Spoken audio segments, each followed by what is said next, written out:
নমস্কার বন্ধুরা, আপনাদের সকলকে আমার মৌমিতাজ ভ্যারিয়াস রেসিপিজে আমন্ত্রণ। আমি আজকে একটি ট্র্যাডিশনাল বিলুপ্তপ্রায় রেসিপি নিয়ে উপস্থিত হয়েছি।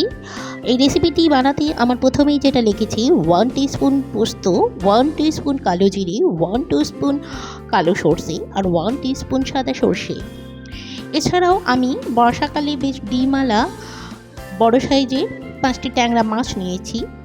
মাছগুলোকে ভালো করে আমি ধুয়ে বেছে নুন হলুদ দিয়ে মাখিয়ে নিয়েছি। তারপরে আমি এর মধ্যে বড় টিস্পুনের 1 টিস্পুন সর্ষের তেল মাখিয়ে দিয়েছি, কারণ আপনারা ভালোভাবে জানেন ট্যাংরা মাছ তেলে ভাজার সময় কিন্তু ভীষণ ছিটকোয়।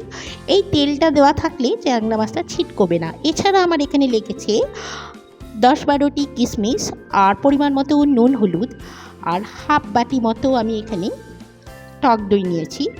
এছাড়া আমি যে কালো জিরে, কালো সর্ষে ও সাদা সর্ষে সঙ্গে পোস্ত বাটাটা নিয়েছি আর 5টি কাঁচা লঙ্কা নিয়েছি। এবার প্যানটি গরম করতে দিয়ে আমি এর মধ্যে 3 টিস্পুন অয়েল নিয়েছি। এই তেলের মধ্যে আমি ট্যাংরা মাছগুলো ছেড়ে দিয়ে ভালো করে লাল লাল করে ভেজে নেব। যেহেতু পেটে ডিম আছে, সেই জন্য ভাজার সময় খেয়াল রাখতে হবে মাছের ওপরের অংশের সঙ্গে সঙ্গে মাছের ডিমটিও যেন ভাজা হয়ে যায়। এই রেসিপিটির পেছনে একটি ছোট্ট ইতিহাস আছে বা ছোট্ট স্টোরি আছে। সেটা হলো, এই রেসিপিটি আমাদের বংশানুক্রমিক রেসিপি। এটা এক ঠাকুমা তার নাত বউকে শিখিয়েছিলেন এইভাবে, সেই ঠাকুমা আবার তার নাত বউকে শিখিয়েছিলেন এমনিভাবে, ট্র্যাডিশনালভাবে। এটি আমার ঠাকুমা আমার মাকে শিখিয়েছিলেন, আর আমার এই রেসিপিটি আমার মা ঠাকুমার কাছ থেকেই শেখা।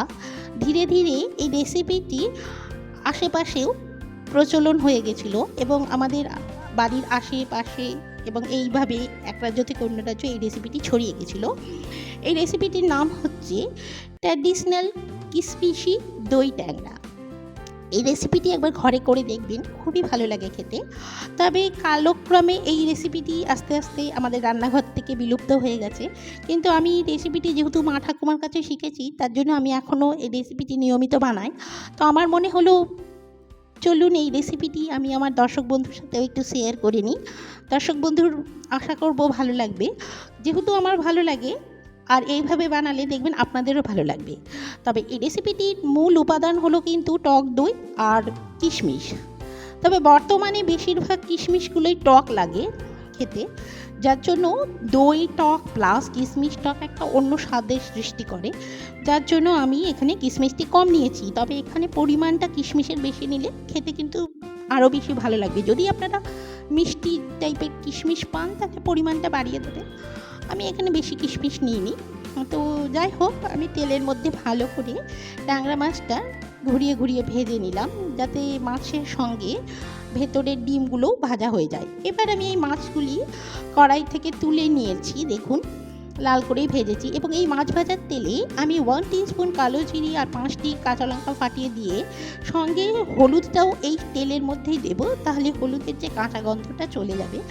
আর 1 কাপ জল দিয়ে দিলাম এবং টক দইটা ভালো করে ফেটিয়ে নিতে হবে, কারণ আমরা জানি টক দই না ফেটিয়ে নিলে ছানা কেটে যায়। আর টক দইটা ততক্ষণ পর্যন্ত নাড়াবেন যতক্ষণ না ওটার মধ্যে একটা ফুট শুরু হয়, কারণ একটা ফুটন্ত এলে টক দইটা ছানা কেটে যাবে না। সঙ্গে একটু নুন দিলাম, এই মুহূর্তে নুনটা কম দেবো যেহেতু মাছে নুনটা দিয়েছিলাম। আর এবার আমি ভালো করে টক দইটার সাথে মাছটা লাগিয়ে দেবো, আর কিশমিশটা এই সময়তে আমি দিয়ে দিলাম। আর যখন দেখলাম ফুটে উঠেছে, তখন আমি সর্ষে পোস্ত বাটা যে মশলাটার সঙ্গে কাঁচা লঙ্কাও বেটেছিলাম, সেটা এই মুহূর্তে দিয়ে দিলাম।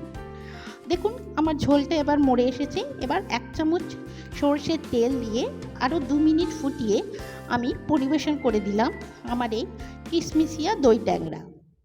এই কিশমিশিয়া দই ট্যাংরাটা দর্শক বন্ধু একবার বাড়িতে তৈরি করে দেখবেন, সত্যি খুব অনবদ্য এবং সুস্বাদযুক্ত হয়।